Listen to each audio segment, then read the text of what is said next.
অজানা রোগে মৃত্যু হচ্ছে হাজার হাজার মুরগির। অন্ধ্রপ্রদেশের পর বার্ড ফ্লু আতঙ্ক বাংলায়। অন্ধ্রপ্রদেশ এবং দক্ষিণ ভারতের বিভিন্ন এলাকার পর এবার বার্ড ফ্লু আতঙ্ক ছড়ালো বাংলায়।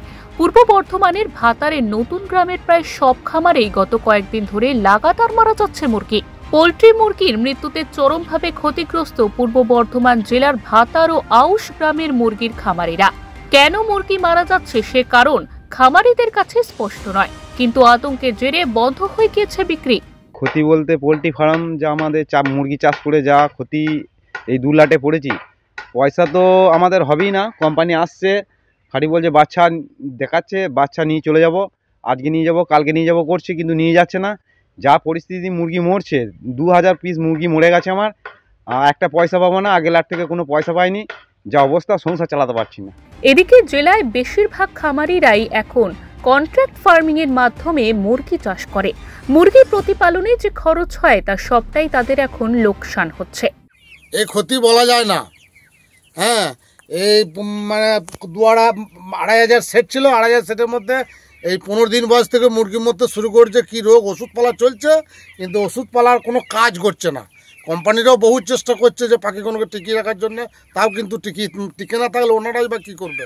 ওরাও তো ব্যবসা করতে এসছে 5টা পয়সার জন্যে। হ্যাঁ, ওদের যদি ফার্ম মরে যায় তাহলে ওরাই বা কী করবে? আপনারা কীভাবে মুরগির চাষ করেন? আমরা যেভাবে পরিষেবা, ওরা আমাদেরকে খাবার বাচ্চা দিয়ে যায়, আর আমাদের গতর, আমাদের লেবার, আমার বাড়ি, হ্যাঁ, সেই হিসেবে একটা কস্টিং থাকে। ওরা কেজিতে 8 টাকা করে দেয়। সেটা কি পাবেন মনে হচ্ছে? না না না, সেটা কী করে পাবো? পাখি সব মরে গিয়ে তাহলে কী করে পাবো? এবার কোম্পানিটা যদি ভাবে যে ফার্মারদেরকে কিছু করে দেবো, তাহলে হয়তো পেতে পারি, না হলে পাবো না। মুরগির রোগ যাতে ছড়িয়ে না পড়ে সে কথা মাথায় রেখে এইসব মৃত মুরগিকে গর্ত করে মাটিতে পুঁতে দিচ্ছেন খামারিরা। প্রচুর মরছে। দেখো, এদের 7 দিনের বাচ্চা আজকে মরে গেল, মোটামুটি 500-600 পিস মরে গেল আজকেই। হ্যাঁ, ফেলে দিলাম। কি রোগ হয়েছে? কি রোগ বটে কে জানে, সবারই মরছে গ্রামে, সব গোটা গ্রামে। ওদের তো বড় গোনা তো ফার্ম শেষ হয়ে যাচ্ছে। সেগুলো কি করছেন? সেইগুলো পুঁতে দিচ্ছে, মাটিতে নিজে পুঁতে দিচ্ছে, বাইরে নিজে। কী করবে? এমনি তো ফেলা যাবে না, ফেলা গেলে তো চারিদিকে রোগ দাঁড়াবে। ওই জন্য আর সব পুঁতে দিচ্ছি, খাল করছি, পুঁতে দিচ্ছি। কী করব? এইভাবে আর কদিন চলবে?